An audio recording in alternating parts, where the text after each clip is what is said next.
Boa tarde, pessoal. Sejam todos bem-vindos a mais um episódio do Pode Ousar. Meu nome é Gabriel. Meu nome é Jonathan. E hoje a gente está com dois convidados muito especiais. A gente vai trazer alguns temas mais contemporâneos e atuais. O Diego e o Marcelo da SCMAC, nossos parceiros aí. E antes de começar o episódio, a gente está num assunto que não tem como fugir, que são as chuvas ali no Rio Grande do Sul, esse episódio trágico aí da história do Brasil. E, cara, a gente tem dois especialistas do agronegócio. Então a gente veio discutindo como que isso vai impactar, né? Como está impactando, como já impactou o mercado do agro. Parece que o Rio Grande do Sul é o maior produtor de arroz, não é isso? Isso. O Rio Grande do Sul hoje é o maior produtor de arroz, né? Tanto, acredito eu, que hoje é o maior produtor irrigado de arroz do país, né? Então, a região que pegou ali, pegou também uma grande parte de produção de soja, mas acho que a grande cultura afetada vai ser o arroz nesse cenário. Todo mundo, a gente sabe que o maior impacto foi o Rio Grande do Sul, o que aconteceu no Rio Grande do Sul para as famílias do Rio Grande do Sul, trabalho, casa, tudo, né, que perderam. Mas a gente sabe também que lá na frente o impacto vai ser sentido por todos, né? Acho que questão de se impacta a produção, impacta na alimentação, né? Isso vai refletir isso na nossa economia como um todo, né? A gente está vivendo, ainda é muito recente, né? A gente não sabe ainda o tamanho do impacto que isso vai ter, mas vai ser gigantesco. Isso pode ter certeza. Não só isso, né?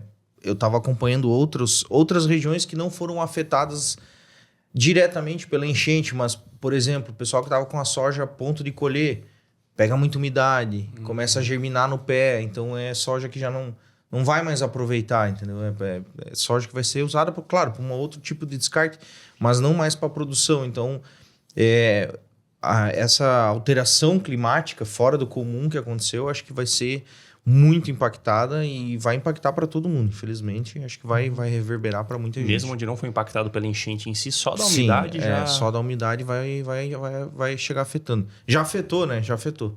Então, sim, claro que numa menor escala, né? Como a gente já comentou, é muito triste toda essa situação e ainda vem o pós, né? A hora que baixar tudo, pós... ver toda a situação econômica que vai afetar, né? Então, é uma situação bem complicada. E para recuperar essas terras, vocês têm ideia da dificuldade que vai ser?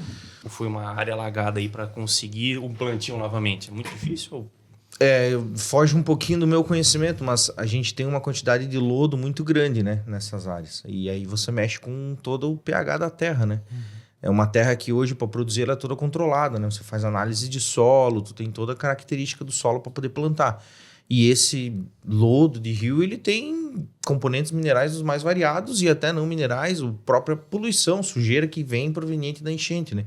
O lodo, para quem, assim, eu já tive oportunidade, não vou dizer nem oportunidade, mas a infelicidade de ajudar a enchente casa de parentes e é um cheiro, um lodo assim que ele chega a ser, não sei se não é nem nojento a palavra certa, parece uma cola.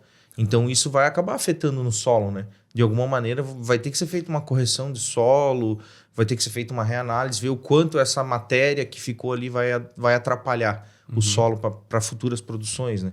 Então, tu comentou até tá em alguns grupos de resgate, então você já chegou a fazer alguns... Sim, assim, fora, né, da empresa, eu tenho como hobby o off-road, né? Então a gente está envolvido sempre tentando fazer resgate, vocês podem perceber que 90% dos resgates que estão acontecendo no Rio Grande do Sul são pelo pessoal do 4x4, são equipes que estão lá botando os seus carros particulares,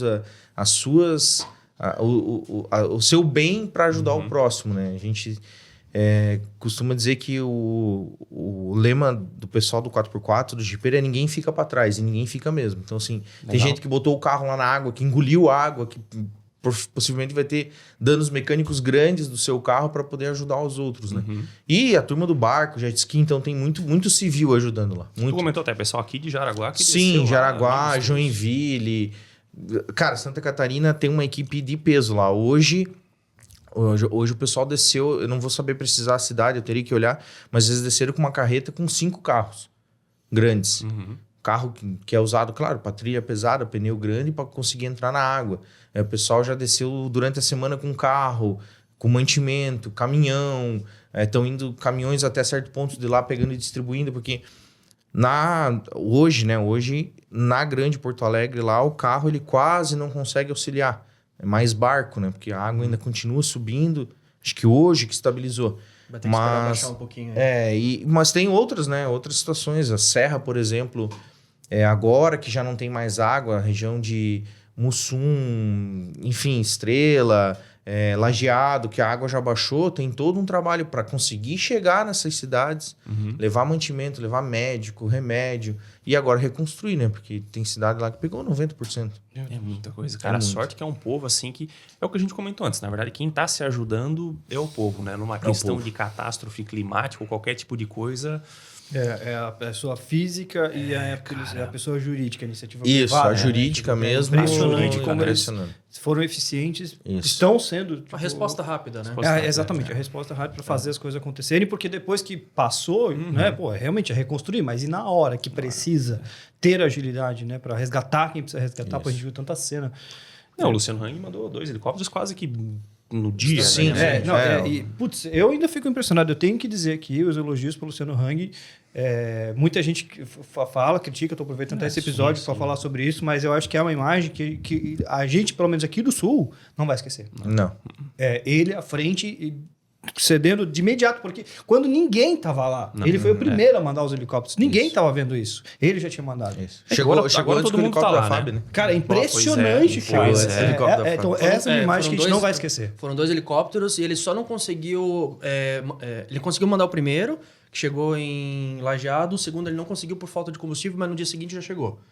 Né? Então, não tinha onde abastecer, provavelmente. Não tinha onde abastecer, o tempo estava muito ruim também. Mas falando sobre o Rio Grande do Sul, uma característica muito, muito importante que é diferente dos outros estados com que a gente costuma lidar, o Rio Grande do Sul tem uma concentração muito grande de pequenos produtores. Pequenos mesmo, assim, então que a vida do produtor está naquele pequeno parte de chão que ele produz. Então, se a gente pegar os vídeos que estão circulando aí nas redes sociais, você vai ver a quantidade de animais mortos, né? Produção de suínos é muito forte naquela região. Então, assim, é uma situação tão caótica, não só no ponto da questão da soja, do arroz, né? Nós temos o gado de leite, nós temos a questão da fruta, né? Que é muito forte naquela região central, região de serra, onde foi muito afetado. Principalmente a parte turística, né? Aquela região entre Porto Alegre, Gramado, Bento Gonçalves. E você vê toda essa mobilização e você vê toda essa força que está sendo feita, né? Como o próprio Marcelo comentou, é um negócio assim que vai ficar marcado. Não tem como não se emocionar vendo os vídeos de resgate, escutando o depoimento das pessoas, vendo o pessoal se mobilizar, né? E a maneira com que o público se organizou para se ajudar, desde o pessoal do Rio Grande até Santa Catarina, até os outros estados que mandaram mantimentos. E agora, sei lá, já faz quanto tempo? Mais de uma semana que começou. Vai fechar uma semana, acho que quarta, né? Quarta? Então, agora, por uma semana depois que a gente vê a grande mídia, o exército e o Estado, de maneira geral, querendo tomar o protagonismo. Não, porque resgatamos tantas pessoas. Puta... Eu não sei se... Perdidos, na verdade. É até perigoso às vezes falar isso aqui, cara. É meio perigoso de entrar... É meio complicado a gente entrar nesse assunto, que é meio polêmico, né? Mas... Não estamos criticando. Não com opinião de nem usar, nem ser, mas opinião pessoa jurídica, porque acho que é o que a gente está vendo, na verdade. É isso aí. Eu acho que no final ainda vão tentar vender imagem para o restante do Brasil, para quem não está aqui, de que, na verdade, os protagonistas foi o grande estado. É injusto, cara. É assim, uma situação que... É complicado, né? Vai ter muita opinião contrária, mas assim, puta, é um estado que 2022, 2023 pagou 80 bilhões, recebeu 11, agora tem que pedir PIX para se reconstruir. Pô, cara, isso não existe, né? Não então, existe, assim, é um negócio que a gente vive no país da burocracia, né? Burocracia. Aí tu chega numa situação dessa, onde tu tem... Bom, a gente chegou ao ponto da vigilância sanitária querer barrar as marmitas. Isso. Meu Deus do Pedirem céu. nutricionista, né? Isso é um absurdo sem tamanho, entendeu? Tá lá para atrapalhar. É isso aí. Então, assim, agora era a hora de pegar e bater no peito e dizer, cara, esquece isso aí, vamos resolver, né? Tira imposto do cara, não cobra IPTU, não cobra IPVA. Hoje a gente tava falando numa entrevista, eu não vou dizer o nome do cara, eu acho que não é, mas fizeram uma entrevista, ele é governador de um outro estado, fizeram uma entrevista se ele não ia para lá e tal. Ele disse, cara, isso lá não é cenário para político passear. A minha equipe já foi para lá. O que eu tinha para enviar já foi. Equipe de socorrista, helicóptero. Já foram para lá. Eu não tenho o que fazer lá. Isso lá não é palanque político. O helicóptero tem que estar lá para salvar vidas. Tem que estar lá para salvar vidas. Não é? A aeronave tem que estar lá para levar Não é para levar político pra fazer palanque lá e sobrevoar. É jornalista. É para ir lá levar mantimento, cara. É bater no chão e voar de novo. Então, e daí assim, a gente vê o empresário, né? A iniciativa privada, com aviões, com helicóptero, com barco, com jipe, com caminhão, seja o que for, lá desburocratizando tudo, fazendo pix entre grupos de amigos, que é o que está acontecendo. Claro, tem uma vaquinha geral rolando, que eu acho que até é importante, de repente, a gente falar. Divulgar. O pessoal pode procurar aí, Badinho Colono, Pretinho Básico, tem uma galera divulgando aí. Mas essa é a principal, que eu acho que é a maior que está rolando, e tem as menores para ajudar efetivamente quem está lá de imediato. Então, o cara saiu daqui lá, tá um grupo de socorristas lá para abastecer o carro, para abastecer o barco, para comprar uma água. Até isso falta, né? Tá faltando tudo. Não tem mais água hoje lá já. Não tem água, cara. Então, esse é a grande briga de quem tá lá, desburocratizar o negócio. Porque parece que rápido. esse socorro, parece que ele, até é ruim falar, mas parece que funcionou melhor durante o início da tragédia, que não tinha um pessoal ali querendo burocratizar. E assim, cara, infelizmente não é fake news, né? Tem vídeo próprio, o pessoal aí do estado falando, não venham pra cá que ninguém vai passar. E às vezes são pessoas igual saíram daqui de Araguá com 4x4 pra ir lá resgatar o pessoal. A tendência, até hoje a gente... Cara, eu falei, eu tava segunda-feira, eu cheguei lá na empresa, eu tava assim, incomodado, cara, que eu queria fazer de algum jeito. Ajudar de alguma forma. E ontem, hoje um pouco, ontem mais... Eu tava ali no computador, nos grupos de WhatsApp, o pessoal que tá lá, o pessoal que tá pedindo socorro, comunica um com o outro, manda rapidinho, um já liga, vai lá, socorre.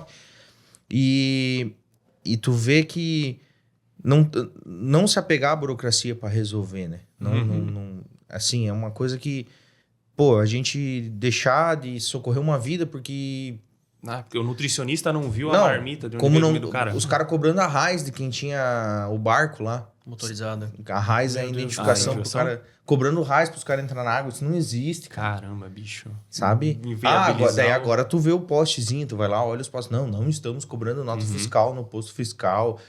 Mas estavam. Agora pode ser que não. Porque fica feio, aí começa a falar. Pressão da rede social, né? Pressão da rede social. A própria grande mídia, né? Deram um maior destaque pro show da Madonna.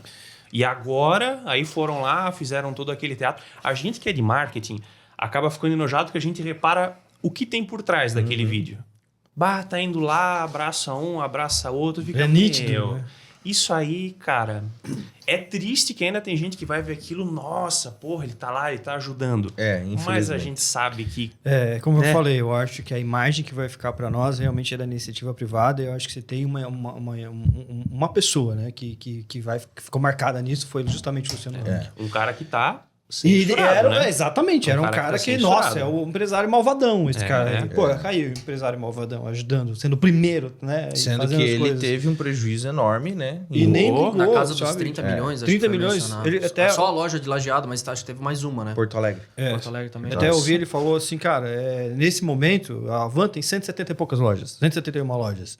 Essa é só uma, duas. Tudo bem, a gente reconstrói. Mas e o cara que tinha uma casa, um carro e perdeu tudo? Isso aí. Entendeu? Aí a gente vê o lado humano, né? Quem realmente pensa nas pessoas, cara. É impressionante. Um cara que teria tudo na mão pra sumir do Brasil, né? Da perseguição que ele sofreu, de ter tudo conta bloqueada, que tava num grupo do WhatsApp, um negócio obscuro, assim, né? Diga-se de passagem. É bem isso aí. Mas tá aí os empresários malvadão fazendo, né, o papel para fazer o bem pela população. E as pessoas físicas também, né? E, enfim, a gente entende esse episódio dramático. Vocês, como realmente estando no mundo do agro, mas vocês estão acompanhando isso bastante de perto também, pensando como isso vai realmente afetar o futuro, né? A cadeia da alimentação. A gente tem uma revenda, um cliente, amigo, parceiro. A gente acaba tendo relação de amizade com alguns clientes. E, por coincidência, essa semana eu estava falando com ele antes de estourar tudo. Eldorado é uma cidade que ficou 95% embaixo da água. Por sorte, não sei se sorte, a residência dele e a loja ficam numa região que não pegou água. Mais deslocado da cidade e tal. Ele ficou dentro daqueles 5%. Aí eu mandei mensagem para ele, cara, como é que tá aí? Pegou, estão precisando de ajuda? Ele disse, não, graças a Deus, aqui em casa e na loja, tudo certo. Daí ele falou, mas e os meus clientes? Porque a revenda acaba sendo Reconstruir, regional, né? Cara, pegou em praticamente 100%. Eu olhei ele e disse, agora eu vou fazer o quê? Claro, vai ter reconstrução, vai ter trabalho, vai ter máquina para recuperar, vai ter, claro que vai, como eu falei, né? Isso pode gerar ainda um movimento. A gente ainda não tem o tamanho da proporção, mas pelo menos aí uns 40 dias, 60, isso vai dar uma estagnada geral, né? Até começar a rodar, né? Até recuperar as fazendas. Mas o que dá esperança ainda é que, mesmo a gente conversando com clientes de outros estados, né? Minas Gerais, Espírito Santo, São Paulo, quando a gente tem a oportunidade de conversar com eles perguntam, pessoal, como é que tá aí? Me explica como é que tá a situação. Que a gente não tá enxergando muita coisa daqui, se a gente for olhar pela mídia. Sim. Né? Vocês que estão mais perto, como é que tá a situação? A gente fala, olha, o clima é o pior possível, porque nós sabemos o que eles estão passando. Né? Recentemente em Santa Catarina tivemos algo parecido, não foram nas mesmas proporções, mas Santa Catarina tem um certo preparo, né, para uma situação como essa. Acontece né? bastante, né? Como tem uma frequência maior, isso acaba sendo um pouco mais comum de lidar. Agora, na situação do Rio Grande do Sul, é muito satisfatório você enxergar que outros estados que normalmente não têm essa conexão com o Rio Grande do Sul acabam tendo essa empatia, né, de buscar informação, de tentar ajudar. E a gente enxergar o que está acontecendo, por exemplo, na vaquinha do Badim, eu posso estar falando mentira agora, nesse momento, mas já deve ter batido, acho que os seus 45 milhões. Tava em 40. Nossa, tudo tava em isso. 40 Então, assim, Tinha uma meta que era bem um movimento menor, absurdo. assim, Louco, explodiu. muita coisa. Porque ele já tinha organizado em outras vezes. Sim, a vez E passada foi ele muito fez. correto. Aí o pessoal já confia. Não, a nele, prestação né? de contas, a forma como ele trabalha é fantástica, assim. É muito suspeito, assim, a gente olhar para aquilo e não se espantar, né? Não, 45 milhões arrecadar numa vaquinha, cara, é muita grana. muita É grana, muito dinheiro. E aí ele saber destinar, e para nós, a gente estava conversando sobre isso, não faz o menor sentido a gente fazer um Pix pro Estado, por mais que ele peça. Nós temos o sentimento de que se a gente entregar para uma pessoa que Vai esteja no saber mesmo... usar mais rápido, de forma mais com certeza. organizada e Efetiva. efetiva. Acho que é essa a palavra. Com certeza. A gente já Com entrega certeza. muito Toda pro ajuda é estado, importante, né? toda ajuda tem que ser feita, é óbvio, né? A gente tá aí para ajudar, se não com a mão de obra, financeiramente, de alguma forma, mas a gente percebe que naquela pessoa existe uma confiança geral e, não, realmente ela vai fazer aquilo que precisa ser feito, né? E consiga dar sequência. E nessa parte dos equipamentos agrícolas, é perca total numa tempestade Cara, dessa, ou isso não? depende muito do tamanho do equipamento, né? Vamos lá, vamos citar um pouquinho dos casos que a gente acompanhou aí, né? Teve colheitadeiras que pegaram na região onde deu muita correnteza. Cara, dificilmente vai recuperar, porque virou uma lata amassada. Não é só pela água, pelo... A água amassado. girou, porque se o equipamento fica parado, a água sobe e desce, uma boa limpeza, uma boa revisão resolve. Mesmo que tenha pegado na parte de motor, enfim, se você não ligou o equipamento com água dentro, não girou nada, uma boa limpeza, uma revisão vai resolver. Isso não serve também só para máquina agrícola. Até ouvi o pessoal falando geladeira, muito equipamento eletrônico, o pessoal acaba descartando numa enchente e dá para recuperar, porque ele não queima de pegar enchente, ele queima de ligar molhado. Então tem todos esses detalhes. Inclusive tem vários tutoriais já na internet Já, ali com o pessoal ajudando. explicando como que você faz a limpeza do seu freezer, da sua geladeira, Então, dos seus equipamentos. A parte do maquinário, se o maquinário não sofreu dano de impacto, foi arrastado pela correnteza, amassou, entortou, levou uma peça embora, acho que em 90% dos casos vai conseguir recuperar. Pô, que bom. Agora, claro, se tu pegar, tem vários vídeos aí das colheitadeiras que estavam em campo, que pegou correnteza, levou longe, cara, tu olha a foto hoje é um pedaço de papel amassado, que nem os carros, né? Vai Aí vir com um sucata ali, né? Não tem nem o que Não fazer, recupera cara. mais, não recupera mais. Se for pensar numa ideia para o governo fazer algo, claro, ele vai ter que pensar em toda a população que está lá, né?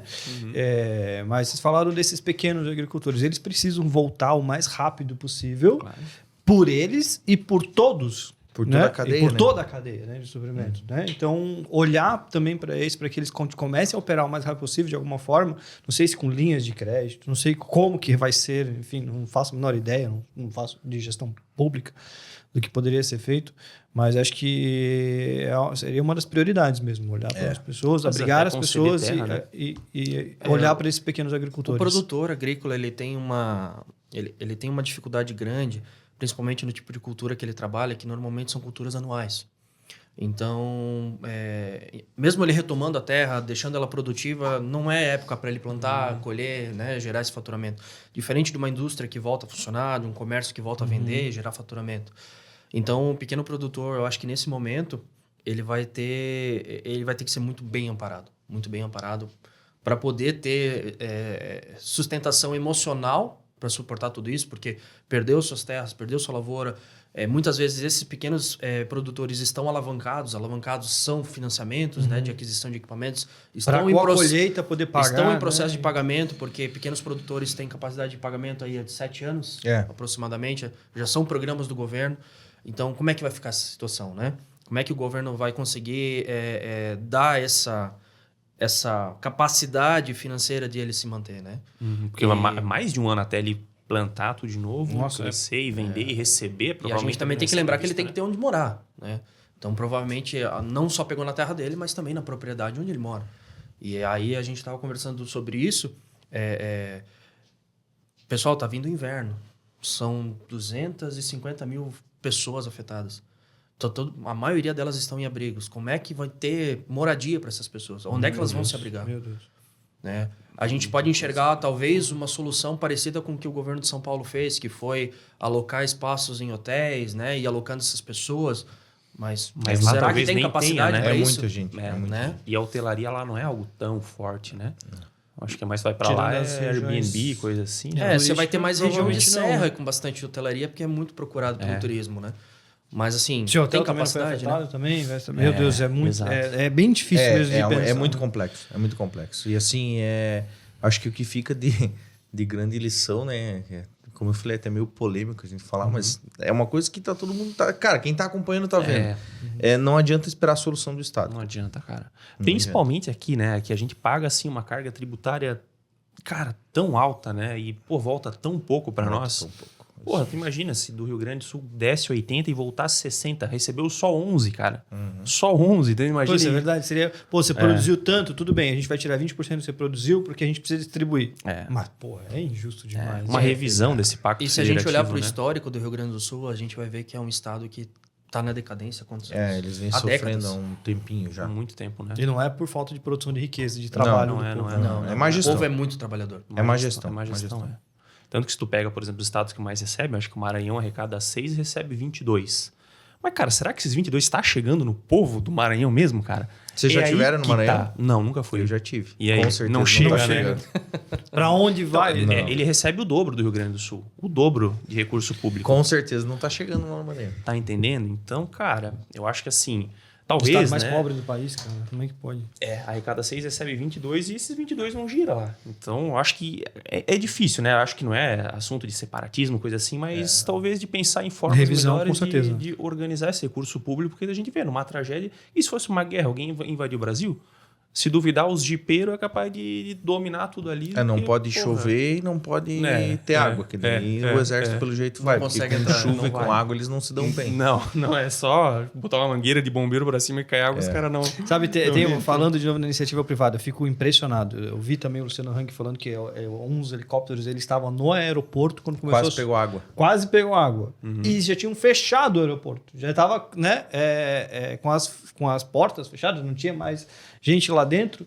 E aí, se fosse público, vai perder o helicóptero, não tem o que sim, fazer. tá fechado. Como é que o cara deu um jeito de conseguir tirar o helicóptero lá e continuou salvando vidas? É burocracia. E esse é um ponto que eu acho impressionante. muito interessante, cara, que avaliando assim, lendo comentário na internet, que é a voz do povo, né? A gente tem que ver o que tá lá. Eu acho que esse é um tema que tanto esquerda quanto direita concordam. Eles estão vendo... Claro, aí que tem um ponto. Às vezes tem um cara que é de esquerda ou direita que é defensor de um político. Aí, pra esse aí, independente. Pode mostrar o fato na cara É dele. difícil ver Ele qualquer não- coisa do governo eficiente, cara. É muito difícil. Mas até o cara, às vezes, que teoricamente não... A direita sempre defendeu a seriedade. Às vezes até o cara que é de esquerda tá vendo, porra, o Estado não fez nada, né, por vocês. Vocês estão aqui... O problema é que eu vejo muita gente de esquerda falando mal do povo do Rio Grande, falando, tipo, sabe, bem feito. Mas é. Porque vocês são de direita, vocês merecem Apesar passar que o por Rio isso. Grande nem é, né? Então, Nem é isso que eu ia o Rio comentar. Grande nem é tão de direita assim Principalmente também, na né? região que foi afetada, se a gente for pegar, Metropolitana, né? se a gente for pegar o histórico das últimas eleições, não é um pró-direita. Né? Mas assim, independente de cenário político, eu acho que o político, nessa hora, ele tem que fazer o dever dele. Uhum. Falar menos e fazer mais. Exato. Infelizmente, a gente está vendo muitos comentários avulsos, muita propaganda, palanque político. Estamos em ano eleitoral. Na minha opinião, esse vai ser um ano pior ainda para o Rio Grande do Sul conseguir se reerguer, porque para liberar emendas, para liberar dinheiro, vai ser muito mais difícil. Né? Então, a gente ainda nem entrou nessa conversa, mas se você pegar os anos eleitorais, é uma burocracia ainda maior. Para né? conseguir Pra ter repasses. acesso a crédito. Isso no agro também, através do Plano Não, Safra? repasses entre federal e estadual, repasses entre prefeitura. Então, talvez o dinheiro chegar aonde precisa chegar vai demorar mais tempo do que deveria. Que Numa vai situação estar ali normal. para fundo eleitoral, coisa assim. E aí nós temos 5 bilhões de fundo eleitoral. Né? Pra propaganda Existe política. um movimento aí de fazer uma pressão, né, social para liberar esse fundo eleitoral para o Rio Grande do Sul. Se vai dar resultado ou não, a gente não sabe. Mas, na verdade, pelo menos a gente tem que tentar, né? Porra, 5 bi para isso é um absurdo, né, Dinheiro cara? público para fazer campanha. Não, mas até tu pegar 16 bi de Rouanet ali, né? Bizarrice, assim. E nada contra, assim. Aí o Rouanet, ela governo, tem um eu sei que princípio teve, da última vez, já ficou o governo de fazer um repasse na casa de milhões, 500 e poucos milhões, e ainda deixou de repassar 175 milhões. Não, ainda não terminou de repassar. 175 milhões ainda deixou de repassar. Mais os 5 bilhões pro fundo eleitoral tá Tá garantido. Tipo, cara, é muito desproporcional, É muito cara. Isso é bizarro de você ver que está acontecendo e... Cara, não é possível. O nosso país tá ao contrário, Então, né, cara? ao contrário. Um Dezesseis pouquinho lá, deu bi desastre, pra- vamos mandar só um pouquinho, mas nem vamos mandar tudo. Isso aqui é prioridade. Ah, não, mas não vou mandar lá porque os prefeitos não me mandaram a lista do que precisa Ah, mandar. não. Eles não Vai sabem. Pô, os chegar caras amanhã estão agora. salvando gente que tá ilhada no barco. Mas eles não sabem que... pelo amor de Deus, gente. Porra, O barco, que é avião, médico, remédio, comida, falta tudo praticamente. isso? cara. É lamentável. E, infelizmente, a gente chega num ponto de começar a dar risada porque é trágico. Cara, Se torna a gente, piada. a gente E acha de que é uma nervoso, piada. né? É verdade. E de nervoso. É isso aí. É bem isso. O ânimo acende. Mas vamos falar um pouco sobre a SC Máquinas, né? Isso. Vamos falar, vocês que são tão importantes, né, pro Brasil, né? Falando de... Porque o agro é protagonista, né? De sempre, de longe, sempre foi protagonista, salvando a economia do Brasil tantas vezes, tantos anos, né? Sempre aí... Economia e comida, tudo, né, cara? Brilha, né? É exemplo para o mundo, como, né? Enfim, e claro que para isso a gente precisa de bons protagonistas aqui dentro no universo do agro, né? E imagino que vocês nasceram justamente para atender uma demanda do agro. Vamos falar um pouquinho, vamos apresentar um pouquinho sobre a empresa SC, como ela é, então, o que ela faz, quando, como começou. A história é Onde longa, está né? A história é meio longa, né? Mas Bom, conta, e até se quiser, na verdade, até a gente começou já o assunto, quiser se Sim, sim. apresentar um pouco. Verdade. Tranquilo. enfim, o meu nome é Marcelo, né? A gente já começou falando, enfim. Eu sou o diretor comercial da SC Máquinas, hoje SC Máquinas, né? Nesse formato a gente está aí chegando a 5 anos, se eu não estou enganado. Mas a SC Máquinas, ela existe desde 95. Com outro nome, né? Outra razão social, antigamente se chamava Catone Máquinas. E ela nasceu efetivamente para trabalhar no mercado de máquinas e implementos agrícolas. Mais especificamente, por muitos anos, dentro do mercado de risicultura, do arroz. Então, a gente está inserido numa região que tem a risicultura, né? A nossa própria região aqui, com o sul do estado, com o Rio Grande do Sul. E também um pouco de outras culturas que foram agregando ao passar dos anos, né? A parte de banana, pequenos agricultores, frutas. E hoje, a gente também, há uns anos atrás, entrou muito forte no mercado de café, que hoje é um dos nossos principais mercados, diria assim. Então, sim, a Catone Máquinas se transformou em SC em 2018, por mudança de contrato social, enfim. E hoje ela está aí com 4 sócios, trabalhando dentro do mercado de mais agora focado em implementos agrícolas.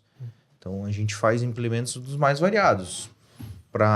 A gente ainda mantém um pouco do mercado do arroz, não tão focado. O produto do arroz a gente acabou vendendo o projeto, mas hoje a gente trabalha mais focado com café, com banana, com frutas, pastagens, enfim, cereais, raízes. A gente trabalha num mercado bem variado. Assim, está aumentando ainda a linha de produtos, mas a gente trabalha num ramo bem no Vocês Brasil vão todo. ampliando também a carteira aí de formatos de cliente que vocês atendem, né? Isso. O produto principal ainda é o pulverizador? Sim, a nossa especialização é pulverização. Desde quando nasceu até hoje, A gente é especialista em pulverizadores.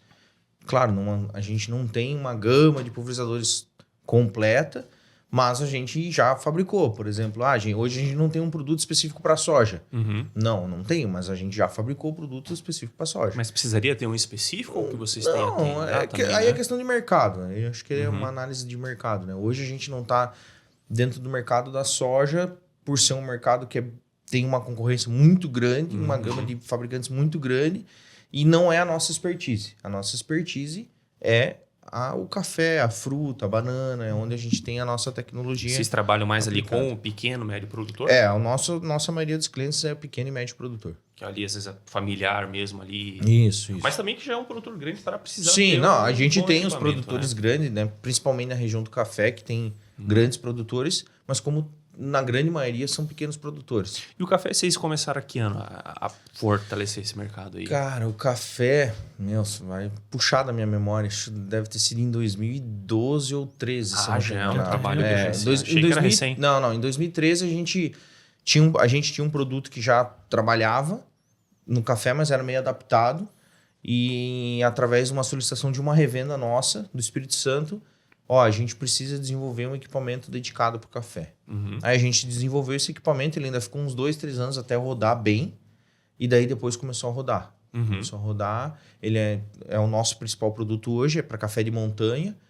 A gente já tem uma linha mais completa para o café, mas é o nosso principal produto para o café de montanha, que tem uma especificação de pulverização diferente dos demais, né? Do que o café plantado no plano, por exemplo. Como que vocês chegaram nesse produto? Vocês viram a demanda de mercado e fabricaram? Ou vocês fabricaram e depois foram atrás dessa demanda aí? Na época, a gestão da empresa trabalhava de uma maneira completamente diferente, tanto a engenharia e tal. Então, foi uma demanda de uma revenda que trouxe essa demanda. Eu tenho uma demanda... aí papo de... Como eu digo, papo de vendedor, né? Vai vender um monte. Não vendeu. A gente fez e não vendeu. Ficou lá. Ficou estocado. Aí depois, sim, quando mudou um pouquinho a gestão comercial, a gente começou a focar um pouquinho mais nessa área. Aí sim, fazendo trabalho de campo, daí sim foi visto que tinha uma demanda grande. E como é que é para vocês? Vocês atendem o Brasil todo? Brasil todo. Brasil todo. E como é que é para vocês chegar no Brasil todo? Ser conhecidos pelo Brasil todo? Hoje a gente atende grande parte do Brasil, mas ainda não chegou no Brasil todo. A gente está fazendo um trabalho.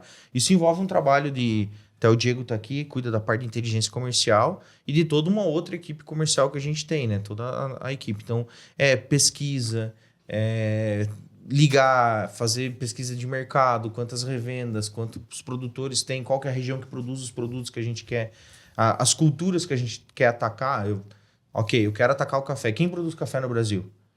Quem produz mais? Quantas toneladas por hectare tem? Quantos hectares tem? Aonde que eu tenho... daí, além disso, quem produz café de montanha?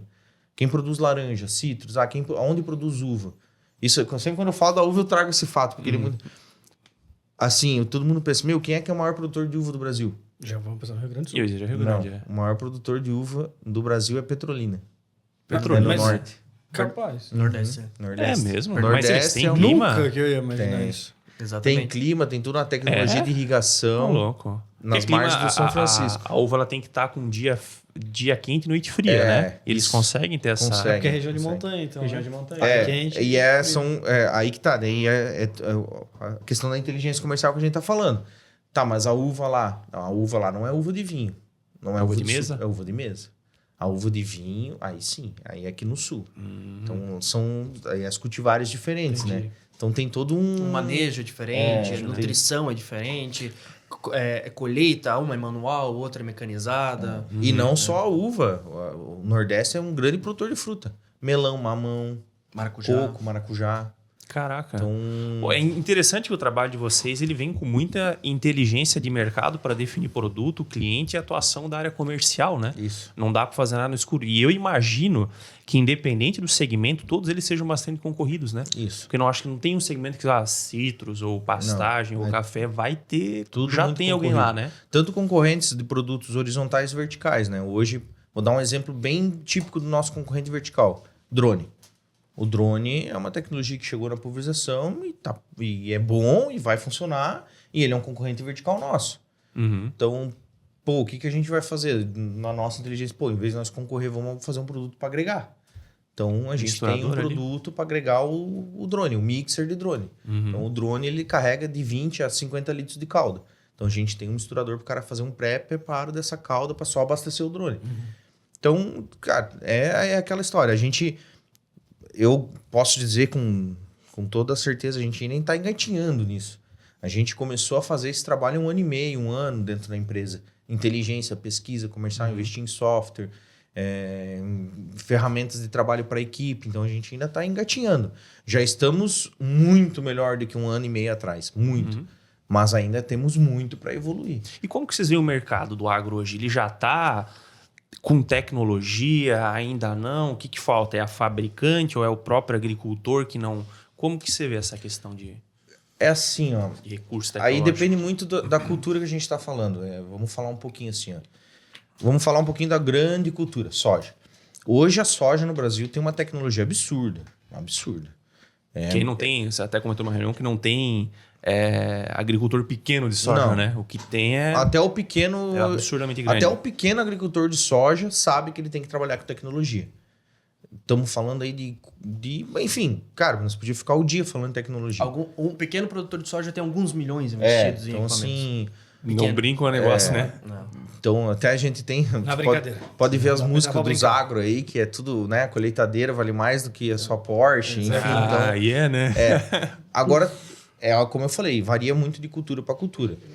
Como a gente está inserido no mercado da fruta e do café, tem muita tecnologia para agregar. Mas por que não tem essa tecnologia? Aí a gente tem muitos fatores. Cultural, dos próprios produtores. Meu avô fazia, meu pai fazia, eu faço assim. Funciona, tem dá isso, certo. Tem. A gente tem toda uma questão dos fabricantes também. Por que dos fabricantes? Por exemplo, eu gostaria muito de colocar uma tecnologia num equipamento meu lá. Vou falar um pouquinho tecnicamente que fica mais fácil. Um controlador de fluxo. O que é um controlador de fluxo? Ele só vai controlar a aplicação pela velocidade que o operador vai fazer. Não importa por quanto o operador vai andar. O equipamento vai aplicar o que o agrônomo indicar. 400 litros por hectare, ele vai registrar lá no computador, né, uma telinha e vai sair aplicando. Mas hoje custa muito caro. Se eu boto no meu equipamento, ele não vira um equipamento... Ele fica inviável. Ele fica inviável. Então, assim, claro, tu tem toda uma justificativa para tu chegar no cliente e dizer, cara, tu vai economizar, não vai ter desperdício. Daí a gente volta para a cultura. A cultura do cliente. O principal é a cultura ainda, né? Ainda é um bordo. Aí a gente tem outro detalhe. Essa tecnologia para pulverização em si vem muito de fora do país. Temos já tecnologia no país, mas a maioria é importada. Aí a gente tem carga tributária, importação. O principal concorrente de vocês, então, é empresas de fora que vendem aqui? Não. Peças. Fornecimento de peças. Dessas peças tecnológicas, essas para agregar peças, no produto. isso. Entendi. Componentes de pulverização, a grande maioria vem da Itália. Para mim, para Jacto, para... Enfim, o fabricante que tiver. Da Itália mesmo, é? Da Itália. A China não conseguiu bater eles ainda? Cara, eles fabricam, mas a tecnologia é É italiana. deles. A gente tem uma empresa cliente nossa que é de suinocultura e, cara, é 100% China. Anteriormente, a China, acho que o Canadá dominava essa tecnologia, mas a China copiou do Canadá e tem lá uma fábrica com 100 engenheiros. A gente pode ultrapassaram mensurar já. assim que a parte de automação, né, ela é muito forte, né, a China. Questão de preço, sim, componentes sim. e tal. Agora, se a gente pegar em relação à durabilidade, presença de marca, né, fortalecimento de marca, Isso eles não têm. linhas italianas não só dentro da pulverização na agricultura, mas bombas de alta pressão, normalmente, até no mercado da construção civil, é muito forte a presença do mercado italiano. Né? Eu já tive experiência em trabalhar no mercado da construção civil, eu consegui presenciar um pouquinho dessa estrutura. Então, assim, quando você fala de uma bomba de alta durabilidade, de alta eficiência, baixa manutenção, normalmente você está falando de uma bomba italiana. Interessante, cara, porque eu até levantei esse gancho aqui da tecnologia, porque assim, cara, na internet a gente vê de tudo. Eu vi esses tempos um drone que ele era para colher uva ou laranja. Puta, com câmera ele via, essa aqui tá no ponto, pego aqui. Tinha um outro que era para plantar, acho que era 2 gotas d'água, exatamente nascia ali o negócio. Só que eu pensei, puta, será que isso tá tão distante assim? Às vezes essa questão que tu comentou, o preço para trazer essa peça e talvez a cultura também, né? Aí vamos voltar no exemplo do drone. Uhum. O drone, nossa, o drone, uma ótima O tecnologia. drone já tá meio consolidado sim, ali, né? sim. Mas ele não se aplica a todo o mercado.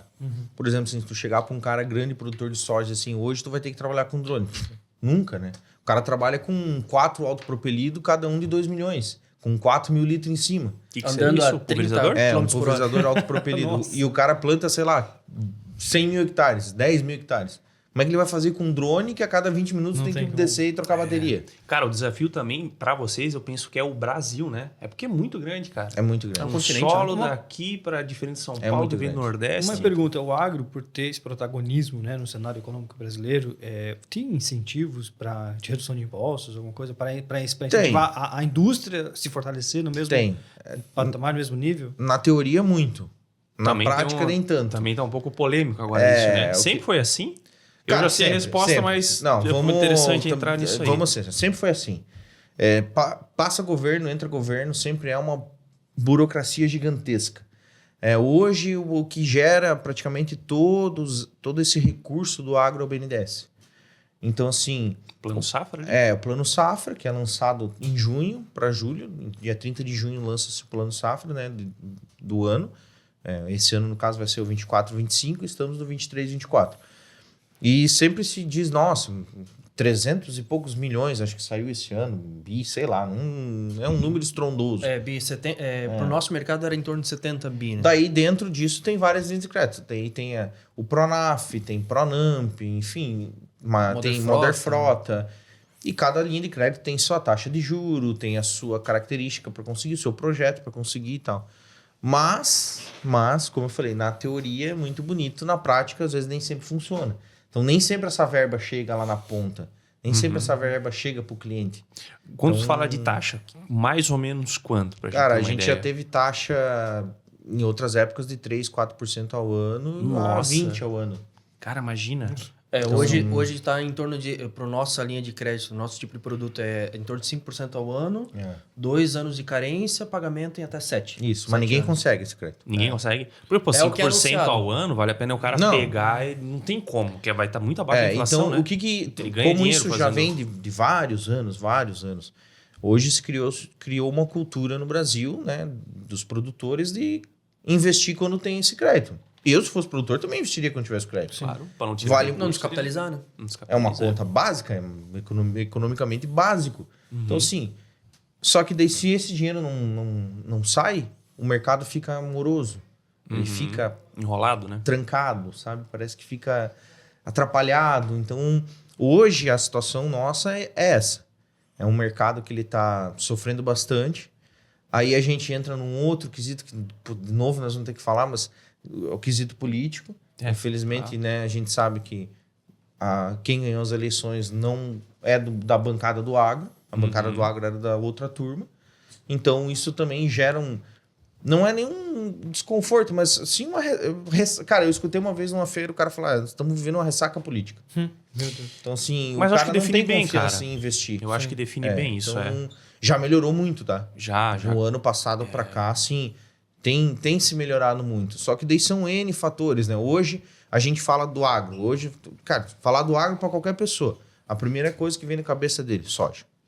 Por quê? Porque é o maior, é o que mais produz. Representa mais a balança comercial, Isso, talvez. é o que representa mais, é o que gira mais em valores. E hoje o mercado da soja ele não tá bom, o preço da soja caiu, muito fatores climáticos. Os insumos muito caros. O sul agora choveu um monte, o norte não choveu, Mato Grosso não choveu, tem seca. Putz, Então foram poucas isso regiões ainda, né? que colheram bem e tudo isso vai... mas daí teria que aumentar o preço, mas daí, né... Tem a gente tá concorrência falando... externa, né? E quem que são os maiores compradores? Estados Unidos e China. Eles vinham de 2 anos estocando. Então, esse ano eles... Peraí, Eles têm estoque, é? Então, agora vamos dar uma Eles seguradinha. conseguiram restabelecer, né, os estoques. Até do o ano próprio passado. Estados Unidos, que produz muita soja também, né? Então, é um fator muito grande para analisar o mercado. Mas hoje o mercado, ele tá sofrendo, o mercado agro. Então, E, por assim, exemplo, assim, nesse plano Safra, digamos que eu queira pegar esse empréstimo para comprar uma máquina DSC. Eu vou lá, faço um projeto, Isso. mando para pro banco ou direto pro governo? Pro banco. Pro banco. Aí o banco analisa. Sempre assinado por um agrônomo. Sempre pro agrônomo. Tem que ter. O projeto é feito em cima de dados, né? A quantidade de terra, quanto ele produz, se ele tem um bem para dar de... Se ele tem capital para sustentar para pagar isso, operação, porque não são muitos não são pagamentos mensais, são pagamentos anuais ou bimestrais ou semestrais, enfim. Então ele tem as regras ali, né? Não é? Eu quero comprar uma caminhonete maior. Não. Isso funciona bem até. A parte burocrática funciona bem. Né? Não, essa é a parte que funciona. Sempre funciona. Essa é a parte que funciona. O imposto tem que estar. Efetivamente, o que não funciona esse ano está acontecendo muito. Ele tem o crédito aprovado. Tá lá no banco o projeto aprovado, mas o banco só libera quando receber o recurso. E vem do governo federal? Daí o recurso vem do BNDES. Que fica E a distribuição do recurso é o que nos chama atenção. Porque eles utilizam o passado para poder fazer a distribuição. Então, nós temos aqui um local que utilizou 50 milhões de recursos. Eu tenho 100 milhões. Automaticamente, metade vai para aquela região, digamos assim. E aquela outra região que teria um potencial de crescimento no ano seguinte, olhando para o passado, não, ela não teve recolhimento de financiamento, então a gente retém. Então, essa forma de distribuição acaba afetando muito essas pequenas agências, normalmente em cidades menores. Então, até os produtores acabam se deslocando, né, para áreas de maiores concentrações de financiamento para tentar conseguir verba. Cara, mas tu vê, parece que tudo no Brasil é para atrapalhar o pequeno. É sempre, então, né? Então, o pequeno ele sempre fica prejudicado nessa situação, porque às vezes, se a gente observar aqui na nossa região, Corupá, por exemplo. Corupá é uma região de alto potencial na parte da banana, porém a concentração de revendas, né, que comercializam equipamentos não tem quase nada em Corupá. É tudo em Guaramirim e Joinville, aqui nessa região. Então, às vezes, ele tem que se deslocar. Uma questão de logística, concentração. Normalmente, as revendas tendem a ficar próximas uma da outra para facilitar o produtor, né, de buscar diferentes fabricantes aqui. Então, se você observar, ele tem que se deslocar aí cerca de 20, 30 quilômetros para poder adquirir, às vezes, um equipamento. Né? E, às vezes, ele deixa de fazer a operação na agência dele para fazer a operação na agência da cidade vizinha, porque ali tem liberação de recursos. E até me corrija se eu estiver errado, mas numa determinada reunião, vocês comentaram, por exemplo, digamos que eu tenho um banco, eu recebi 10 milhões. Se eu não gastei, ano que vem eu já ganho menos, né? Então, isso não pode ser, às vezes, uma estratégia deles? Eu não libero o recurso, ele não gastou. Então, ano que vem eu posso dar menos porque ele não gastou, mas, teoricamente, esse recurso nem chegou. Pode ser isso também? Cara, é uma malandragem, né, cara? É bem... Cara, tem região que tem recurso sobrando e tem região que tem menos. Caramba. E isso aí acaba impactando toda a cadeia. Porque, digamos, beleza, vocês fabricam as máquinas. Você já acaba sendo impactado, porque, igual você falou, o agricultor não vai comprar com dinheiro próprio se ele tem um recurso. Vai impactar a revenda, que não vende. Vai impactar também o agricultor, que às vezes está com uma máquina velha, que polui mais... que vai dar manutenção, mas ele pensa, porra, mas vou tocar ela mais 2 anos, não vai trocar. E assim, impacta a cadeia no geral, né? Exato, porque ele não vai produzir tanto. A gente tá falando, mas a SCC, eu costumo dizer que a gente é um pequeno, grande fabricante de máquina. Mas vamos pegar um grande, John Deere. John Deere tá com a fábrica parada. A GCO também já anunciou que parou a fábrica. Pararam, é? Parado, os estoques estão cheios. Então, assim, não é só eles, cara, é geral, isso impacta... E esse é o principal ponto do mercado todo, é essa falta Nós de... temos algo muito positivo, muito bom, que traz muita riqueza para o país, mas que parece, me corrijam, cara, para não falar besteira no episódio, me parece justamente, eu vou prejudicar isso aqui para prejudicar vocês, mas, cara, não prejudica só o agro. Quantos trabalhadores que iam ganhar remunerações, né, seu salário, ia gastar no comércio local, ia girar tudo. E já que nós temos algo que é tão rico e tão positivo como o agro, que é o contrário, só deveria ser incentivado cada vez mais, que ia gerar ainda mais riqueza. E se a gente for observar na Europa, foi uma das principais questões das greves. A França está tendo ali, né? França e Alemanha, né? Então, a retirada dos subsídios e incentivos do agro gerou toda aquela revolta. Eu acabei não me aprofundando na situação, mas num primeiro momento, quando você olha assim as manchetes, vê o que estava acontecendo, parece ser algo muito semelhante com o que pode acontecer no Brasil.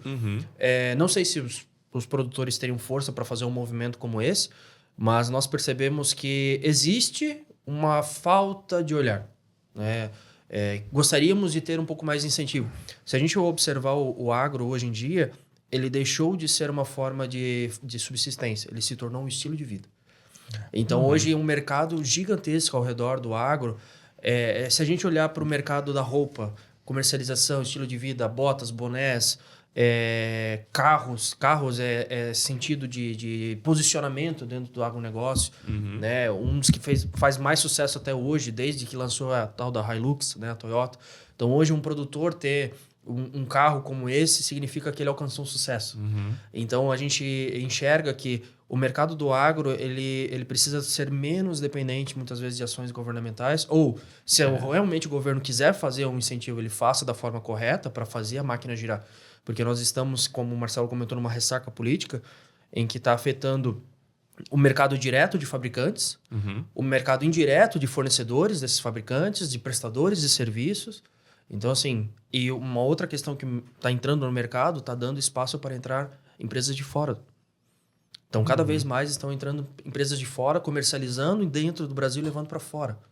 Então, muitas vezes isso também está atrapalhando. Coisas que parecem tão chinês óbvias, comprando né? fazenda, por exemplo. Nós temos ali na região do Paraná um grande produtor de soja, ele colhe, processa e leva embora. Caramba. E Eu acho que chinês, é um grupo chinês. o próprio grupo chinês comprou tem as problema fazendas ter e isso? Muitas. Muitas? Não é poucas. Tem problema ter isso? Não sei te dizer, realmente. Cara, Agora, eles começarem a trazer maquinário de fora, por exemplo, né, para poder fazer essa operação, porque às vezes para eles não importa comprar internamente. Não, isso acontece muito, na verdade, né? E não só trazer equipamento, como a China também bota dinheiro. Sim. Uma coisa bem interessante na estratégia dele, pelo menos de algumas marcas que eu conheço, que algumas chinesas, elas não querem aparecer com marca chinesa no Brasil. Exatamente. Então ele vai pegar uma empresa brasileira, isso aconteceu, né? Fato real. Por exemplo, lá tem 8 feiras para participar, dá $50 mil. Eles mandam $50 mil, a empresa vai lá com a marca brasileira aqui, mas por trás é toda a fabricação da China. Então, isso até, para mim, ok, beleza, estratégia de mercado. Eu acho que eles, por exemplo, por não ser fabricado aqui, eles não têm os incentivos, né? Mas de novo é falta de incentivo do governo. A gente não tem um carro nacional porque nunca teve incentivo do governo pra gente ter uma marca A gente nacional. não precisa fugir. No mercado do agro também a gente quase não tem fabricante brasileiro. Nós temos John Deere, a GCO, Valtra, Massey. É de fora, né? Fora. Temos Mahindra, indiana. Temos LS, coreana. Cara, a gente pode listar nos dedos a quantidade de fabricantes. Quando tu passa para a parte de implemento, aí sim, a gente tem muita empresa brasileira, né? Mais trator. A gente tem uma boa quantidade de fabricantes brasileiros, mas trator, pouco, eu acho. Não saberia dizer. E esses tratores, eles estão aqui porque eles fabricam mesmo aqui ou eles só precisam de uma isenção tributária? Não. Porque, cara, o agro brasileiro é o maior do mundo. Tem isso também, né? Isso Ponto. também Então, assim, qualquer um que fabrique qualquer coisa pro agro quer estar aqui. Quer estar aqui. Então, não é só por mero incentivo. Realmente, as fábricas têm grandes plantas aqui, né? Mais de uma até. Então, cara, a própria RAM do Brasil, a Dodge, tem fábrica da RAM aqui. Por quê? Porque é um dos que mais consome caminhoneta Dodge RAM no mundo. E é o agro também, provavelmente, né? Que virou o lifestyle dele. Então, assim, até pra gente voltar um pouquinho no agro, né? Eu gosto muito de... eu não sei em que ponto no Brasil o agro virou o vilão do negócio. Pois é, né? Eu não sei aonde que isso... Eu não consigo mensurar onde isso encaixou. Isso se perdeu. Porque veio aquela chamada, o agro é fascista, o agro mata, não sei isso o quê. Aí tu fala... E assim, é de uma ignorância gigantesca os comentários. Sim. Porque assim, você... Não vou nem dizer criticar, porque todo mundo tá aberto à crítica, todo mundo pode fazer algo errado. Mas você dizer, a gente vê, cara, ficou latente nos últimos anos. Nós não precisamos do agro. Como não, cara? Você vai vestir o quê? Você vai comer o quê? Não vou nem falar, vamos tirar a comida fora. Tira a comida fora. Só vamos pensar em outras coisas. Cosmético. Cosmético. Absolutamente tudo, né? Roupa, matéria-prima, bicho. Tecnologia. Exato. Matéria-prima vem de um monte de lugar. Borracha. Tira o agro da balança comercial pra ver. Não sobra nada. Não sobra nada. Nada. Então, assim... tem toda... esse lifestyle do agro, ele ficou muito forte justamente por causa disso. Eu também acho. Porque o pessoal do agro, e eu incluo nós, porque nós somos do agro, diz assim, não, cara, peraí, eu sou do agro.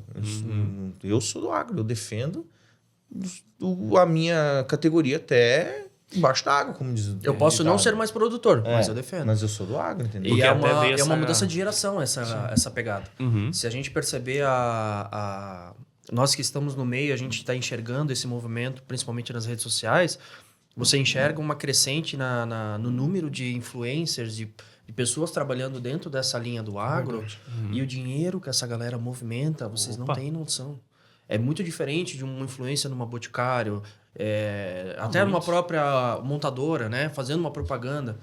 Gente, esses influencers que mostram o dia a dia no agro, que mostram como eles vivem, como eles plantam, como eles colhem, como eles produzem, como eles armazenam, toda essa cadeia por trás deles, né? Muitos fabricantes de implementos querendo vender os seus equipamentos, suas soluções.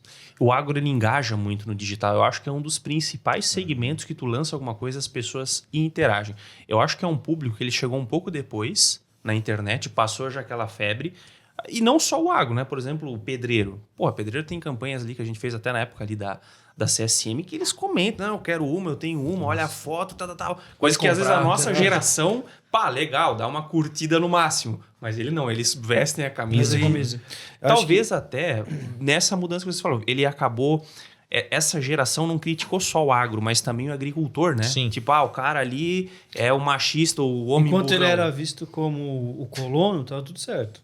A partir do momento que Virou você viu... Não, é tecnologia. É o mais rico da cadeia produtiva do Brasil. É quem traz riqueza, produz riqueza. Opa, peraí, como assim Trabalho riqueza? pesado. Já parece que virou um vilão. Sabe? É proibido ganhar dinheiro no país, entendeu? É proibido. Tu não E pode é ter uma sucesso ofensa. no Brasil. E você vê as fintechs crescendo absurdamente em cima do agro. Você vê as startups na linha de ERPs para controle e gestão de fazendas. Cara, é fantástico. E tá certo, tem que se profissionalizar, tem que saber sair do papel e caneta, quanto que eu vendi, quanto que eu usei, quanto de insumo vai. O agronegócio, ele desperdiça muito ainda. E a gente está caminhando, está melhorando muito, né? Para que cada vez mais tecnologias novas entrem, para que a gente consiga facilitar a vida do produtor. E essa é a nossa função. A nossa função hoje, como SC Máquinas, isso está está enraizado dentro da empresa, é ser eficiente. Como é que você é eficiente? Fazendo pulverização com uma bomba costal, isso não é ser eficiente. E ser eficiente é utilizar uma máquina, ter um sistema automatizado, às vezes utilizar um sistema de GPS, ter um sistema de aplicação eficiente com redução de custo, porque o produtor ele ganha dinheiro muitas vezes não é na venda, é na baixa compra, né? Ou seja, gastando menos. Porque a venda você não controla. Né? Às vezes você está lá em cima, às vezes você está lá embaixo. O mercado do café é um grande exemplo. Há 2, 3 anos atrás você vendia uma saca de café a 600, 700 reais, hoje está em 1.200. Ótimo para o produtor. Só que a mesma coisa aconteceu com a soja invertido. Enquanto eles vendiam a 220, 190, 190, hoje estão vendendo o quê? A 110, 120. Nossa. Então, assim, é uma diferença muito grande. Então, o produtor, ele está começando a entender que ele tem que ganhar onde? Na eficiência produtiva. Ser eficiente produtivamente como se fosse uma indústria, como se fosse qualquer outra empresa, né? Então, E essas vem essa questão de investir no equipamento que vai fazer ele gastar menos. Talvez esse é um dos pontos, né? Porque o Brasil é um país muito rico em recursos, em água, tal. Daí, às vezes o cara não se preocupa em pegar um pedaço de terra e deixar o mais eficiente possível. Exatamente. Mas vai chegar uma hora que vai precisar. E aquele que se antecipar, vai estar na frente. Eu tive o prazer de, há um tempo atrás, sei lá, 4, 5 anos talvez, estar no Mato Grosso, visitando alguns grandes produtores de algodão. Né? E foi uma das coisas que me impressionou, porque a gente tem a visão aqui da nossa região de muita indústria, né? De pensar, nossa, a indústria é famoso, gera muita riqueza, mas tu nunca imagina o potencial realmente de negócio como indústria do agro. É outra né? pegada. De fazer. Quando eu vi tudo aquilo, assim, caralho, cara, o agro é tudo isso. Impressiona assim mesmo, né? Mas imagina, era alguns anos atrás, era uma época que eu não sei, historicamente, não sei se era a época boa, porque foi a primeira vez que eu vi isso, tive acesso a isso, né? Mas isso me impressionou, sabe? Me fez ter orgulho do Brasil. Falei, cara, eu moro num país que tem um agro que é protagonista, né? Gerador de riquezas para dentro do país. Porque não gera riqueza só para o agro. Imagina, não existe isso. A riqueza é distribuída da forma certa, né? Como deve ser. E isso me impressionou muito na época. E eu vi hoje, sentado aqui, ouvindo vocês falar dessa ressaca, da falta de incentivo, eu fico meio amargurado, assim, sabe? Tipo, eu não sou do agro, mas que parece meio filha da tarde, assim, sabe? De caralho.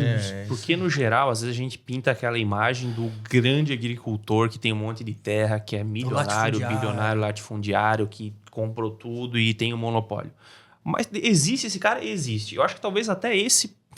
Também não dá de criticar que ele tá fazendo o rolê dele, né? Mas a gente esquece do... É porque na nossa região tem Eu muito acho que a gente tem que colono, ver né? como que é o indústria. cara... Tipo, cara, vamos pensar na WEG. A WEG é um dos maiores produtores de motores vai criticar que a os gente cara. tem. É a mesma coisa? Quantas pessoas a WEG emprega?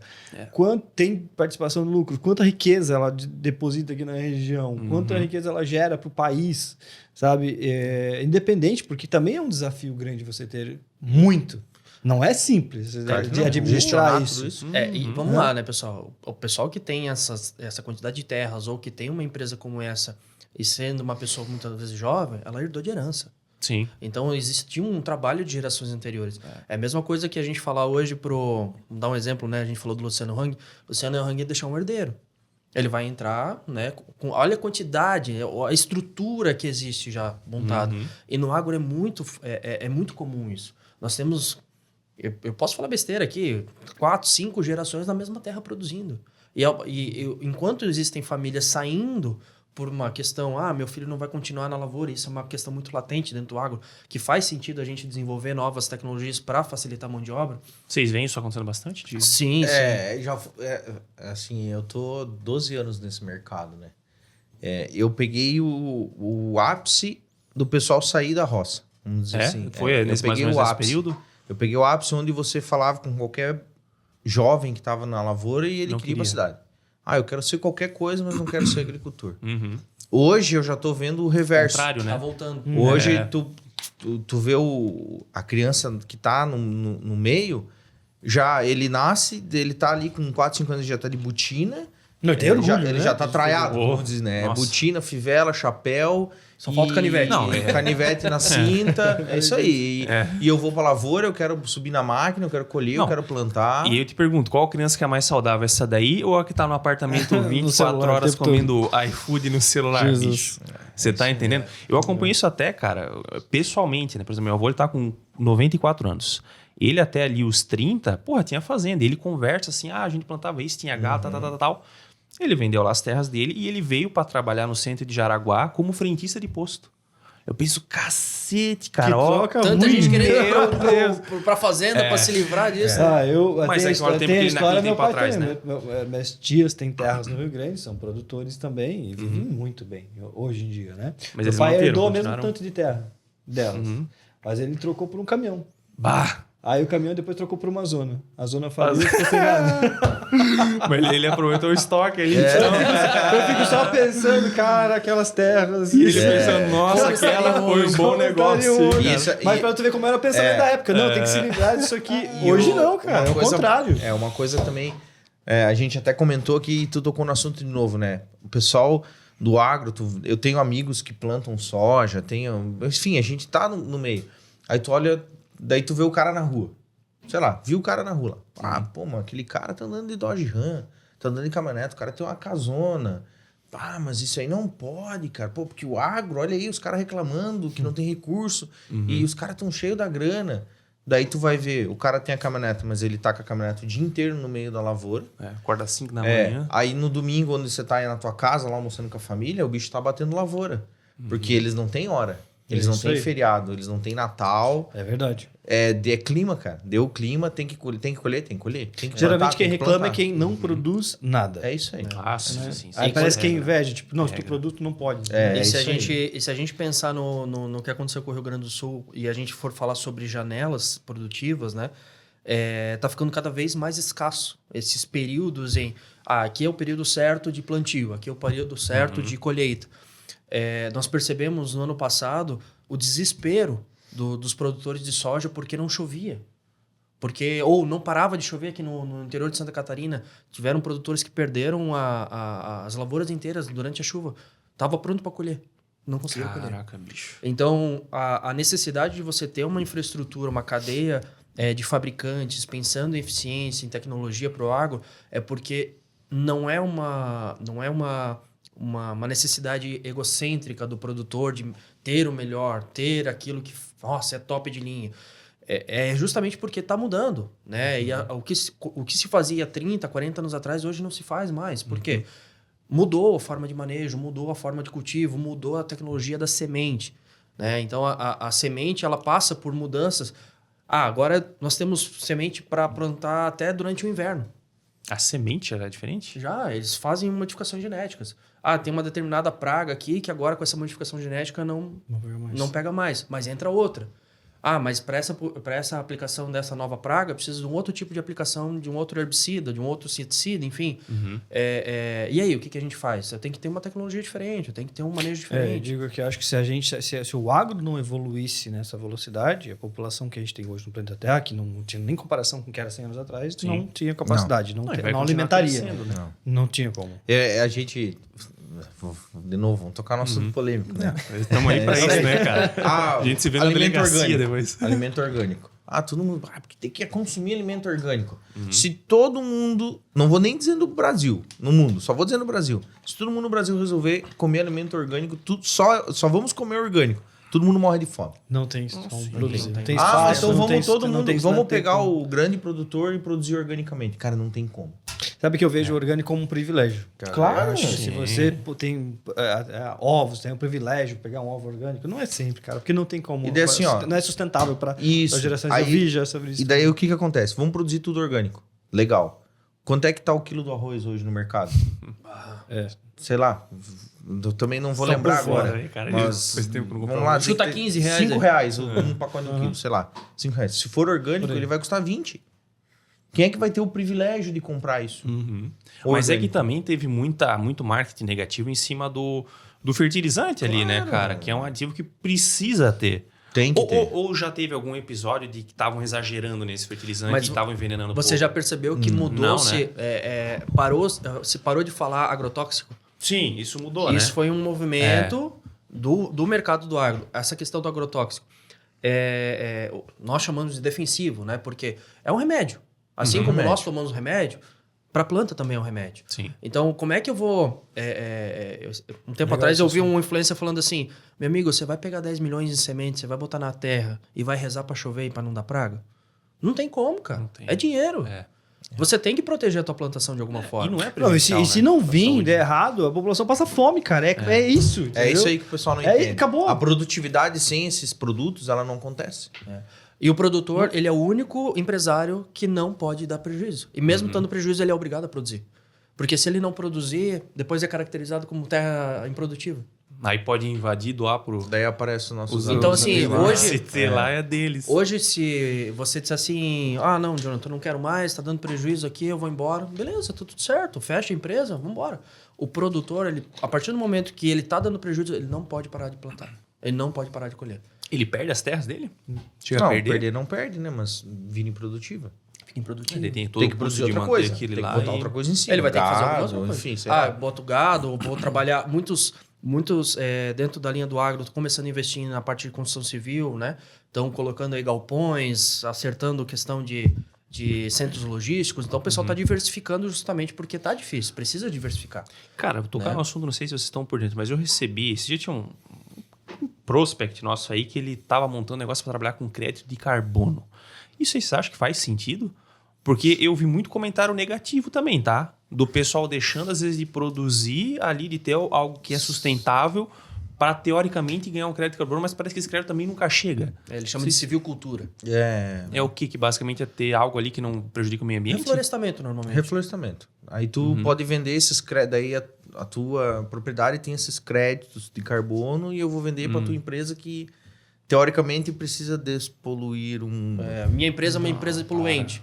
Como é que eu faço essa compensação comprando créditos de carbono? Isso é sustentável para os caras daí? E como é que se vende esses créditos de carbono? Pega uma área de reserva ou pega uma área que o produtor vendeu, enfim, alguma área que eu vou fazer algum tipo de trabalho de reflorestamento normalmente para fazer esse crédito de carbono ser válido, né? E é importante frisar que reflorestamento não é aquele reflorestamento que a gente está acostumado a ver de pinos de eucalipto. Aquilo ali é reflorestamento produtivo. Isso. Vai ser produzir cortado. Madeira. É reflorestamento de mata nativa. Hoje, para você ter uma área reflorestada de mata nativa no Brasil, cara, posso até... Foge um pouco do meu conhecimento aí, se alguém depois quiser corrigir. Mas menos de 20 anos Não tem como. Nossa, Vai cara, ia tirar começar a crédito, receber vai daqui depois 20 do- anos. Pelo Tu amor vai de ter que Deus. plantar tudo pra... Se é que vai chegar isso aí, né? Porque eu posso estar errado, mas também parece que é muita estratégia da Europa para dar uma segurada no Eu ia Brasil. falar, cara. Olha, ficou só Mas não pra é, falar cara. isso, cara. Mas não é. isso Existe uma conspiração comercial aí no Brasil. assim. Existe, cara. Eu acho que é verdade. Porque assim, todo mundo... Puta, quando deu aquelas queimadas ali, o DiCaprio grita, pô, Brasil... tá Salve queimando a Amazônia. Salve a Amazônia. Só que assim, porra, ninguém fala da China, por exemplo, né? Tu Não. pega ali o tanto que o Brasil emite, tá lá embaixo, a China tá aqui, né, cara? Então é estranho esse movimento que, porra, o que esses caras querem, afinal de contas? Né? Eu não sei, acho que talvez só querem encher o saco, porque Por que também que eles- agora tem recordes de desmatamento e ninguém fala nada. Ninguém Por que, que eles Não. não protegeram a floresta deles lá? cadê? Cadê a Exato. floresta deles? Acabou, não precisa mais, não deu mais já não problema. tem mais Claro, uma Aumentou. flor, né? Mas fica quieto agora. claro. Pô, é muito foda isso. Cara, assim, eu até li que até... Pô, o pessoal... Aí já é que teoria da conspiração pesada, né? Que tem aquele HARP, lá não sei se já ouviram falar. Outro. HARP. Não sei Muda a o meio respeito. ambiente. cara. Eu também não sei, não fui muito longe, mas... Não dou muita mídia por isso aí. Não, também, porque eu também acho que é muita loucura, mas que parece que é um movimento da Europa para dar uma É que segurada. tem que cuidar com essa teoria de conspiração, porque eles pegam alguma coisa que já existe, que é verdade, e transformam em verdade. isso E aí é. a gente fica meio É. perdido no meio. É tipo, acaba sendo fácil de acreditar, porque de fato existe. Já no Dubai fizeram os negócios lá e choveu. Porque eles fizeram de forma artificial e deu certo. Mexeram o negócio na nuvem e choveu lá em Dubai. Deu certo. É fácil Aí tu acreditar. joga isso, tu pensa, não, como uma teoria de conspiração. Ah, mas vai saber, cara. É difícil, é um assunto polêmico. A também. gente gosta de acreditar nisso aí, às vezes também, né? Não E vai as- mudar nada, né? E a gente tem que, falando de Oriente Médio, se a gente pegar as últimas notícias referentes à alimentação, o Oriente Médio cresceu absurdamente no plantio de cereais lá. Por quê? Eles trabalharam com um sistema tão avançado de tecnologia de irrigação e aplicação que é fantástico. Então, o que pode estar acontecendo, né? Opa, não precisamos mais importar. Ou melhor, estamos podendo começar a exportar. Uhum. Então, eu começo a criar alguns movimentos de sanção para poder abrir mercado para mim. E agora eu vou falar uma coisa. Tipo, A China, por exemplo, na época da pandemia, ficou extremamente dependente de carne suína. Sim, Passou a consome pandemia, muito, os caras criaram absurdos quantidades de produtores de suínos. Hoje a China exporta, ela não precisa mais. Por que não fazer isso aqui no Brasil? Porque a gente fala, você deu o exemplo. Pô, a gente tem que mandar um monte de riqueza para alguns outros estados que não produzem o suficiente. Mas por que como o agro é de destaque, pode se produzir até mesmo em lugares com muito Sim, sol, a área de porra. combustível acabou de dar um exemplo, por que não incentiva essas regiões a se tornarem ricas e produtivas e todo mundo ficar rico e produtivo? E aí não é é- mais fácil? E é onde a gente se pergunta, cadê a transposição do Rio São Francisco? Que é o principal bem para poder fazer a irrigação no Nordeste. Seria... Não, pois é. Que tava pronto e agora parou de inverter. É. né? Então, assim, existe. A gente tem tecnologia, a gente tem pessoal qualificado, Tem dinheiro, mas não tem, tem recurso a dar com não tem o pau, né? olhar, né? Agora, botando ainda uma sementinha nessa teoria da conspiração, a gente falou, né?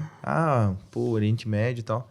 Qual que é o país que tem a maior tecnologia no Oriente Médio e que, inclusive, produz muito alimento? Israel. Porra, então... E o que está acontecendo? Tá feio lá o Todo esse negócio. né? movimento ao redor. Então, assim... Se tu quer... quando tem alguém se sobressaindo na área de alimentos, parece que... Né, bom, segura, abafa, segura, não, dá um jeito. O Brasil Tira, corta, poda. Porque a Índia hoje passou a ser o maior população. maior população. O mercado da África está crescendo absurdamente. Aham. Só que eles não conseguem manter a mesma produtividade que os outros países. Então, a gente sabe que vai faltar alimento. Agora, a gente sabendo que vai faltar alimento, quem vai fornecer? Né? Então, o Brasil ele é um gigante. Porque se o Brasil se sobressai, o Brasil fornece, o Brasil se torna rico. Só que o grande problema do Brasil é sempre isso. Nós sempre fornecemos commodities. Sempre fornecemos commodities. Enquanto nós importamos robôs, nós fornecemos minério.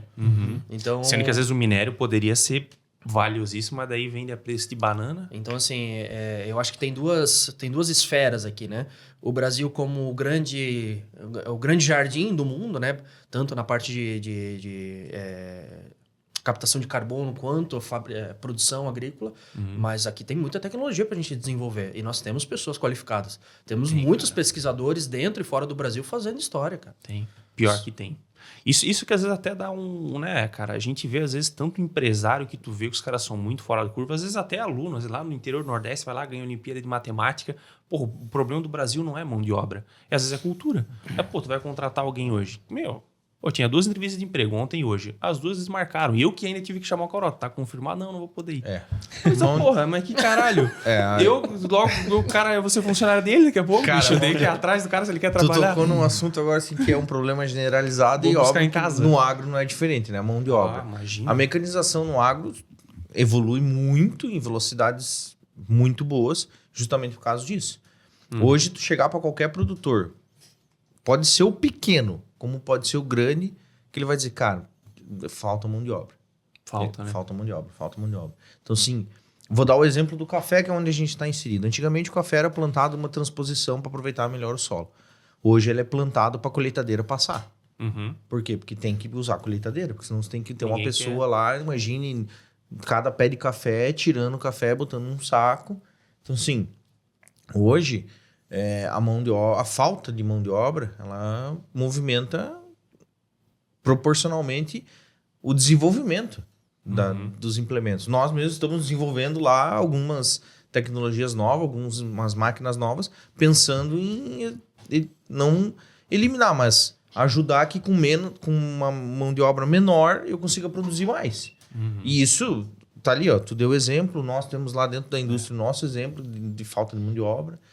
Preciso contratar uma mão de obra específica.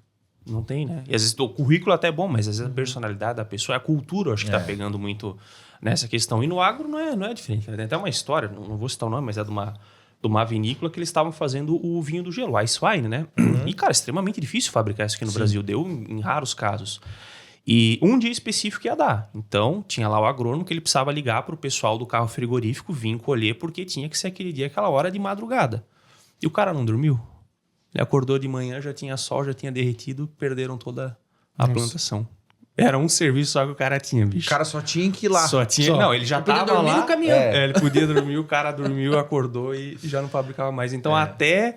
Às vezes não é só cargo baixo, às vezes até cargo alto, tu pega os caras que não estão... E um dos movimentos que a gente já percebeu nessa parte de inteligência comercial dentro do agro é que muitas vezes eu não preciso ensinar o produtor. Eu preciso ensinar o meu intermediário. Hoje, a gente sente uma necessidade, nós percebemos que existe uma falta até de incentivo nesse meio do caminho que são os nossos revendedores.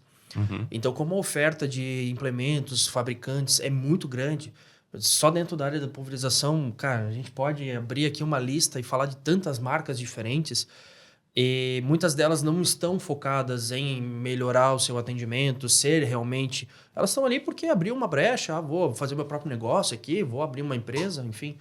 Tem conhecimento técnico, tem pessoal, às vezes se criou um ecossistema produtivo para me facilitar. Então, às vezes é uma questão de oportunidade de mercado. Mas os revendedores, muitas vezes, eles não conseguem acompanhar essa quantidade de fabricantes e às vezes eles acham que é tudo igual. E às vezes eu tenho uma tecnologia que se sobressai, uma forma de aplicação, um manejo diferente, uma eficiência no meu equipamento que pode ser realmente um diferencial, mas para ele nós somos mais um. Tem que trabalhar com esse intermediário, né? Então são 4 pontas, digamos assim, né? Nós temos o agrônomo, que é o nosso engenheiro do campo, né? Um dos pontos, um dos pilares principais hoje do agronegócio. Então, é nele que a gente tem que focar muito, desenvolvimento dos nossos produtos, acompanhar desenvolvimento de novos manejos, novas produtividades, enfim. Nós temos o produtor, que é quem vai utilizar o equipamento, e ele precisa saber manusear, operar, até mesmo fazer manutenção. Nós temos que ter o revendedor, aqui nesse meio do caminho, conversando com todo mundo, e nós temos que ter, nós aqui como fabricante, desenvolvendo soluções viáveis, né? Principalmente para que o pequeno e médio produtor possam ter a capacidade financeira de adquirir e que a gente também consiga se sobressair em relação aos concorrentes. Então, é um mercado assim que muita gente fala, trabalhar no agro é legal. Não, é legal. Tem muito dinheiro envolvido, tem muita gente boa envolvida, mas falta muito conhecimento em determinados campos. Então, a nossa missão não é só entre fábrica e produtor. Nós temos um ecossistema aqui dentro que a gente precisa saber lidar com isso. E são níveis de conteúdo diferentes, né? O agrônomo, um cara bem mais técnico, o produtor quer saber na prática, o revendedor quer saber, vou conseguir vender, tem demanda? E aí, se a gente for falar sobre falta de mão de obra, a gente não está falando só da fábrica. Não. Tá nos 4, Então, né? assim, a gente tem 4 pilares em que a gente precisa desenvolver. Né? O simples operador de trator, né? Hoje tu não pode pegar um cara e dizer assim, tá aí o trator, opere. Não é assim. Não é Tem assim. todo uma alavanca daqui, acionar a tomada de força, tração, saber trabalhar, desligar, ligar, saber andar. Tem tudo E onde é que ensina isso?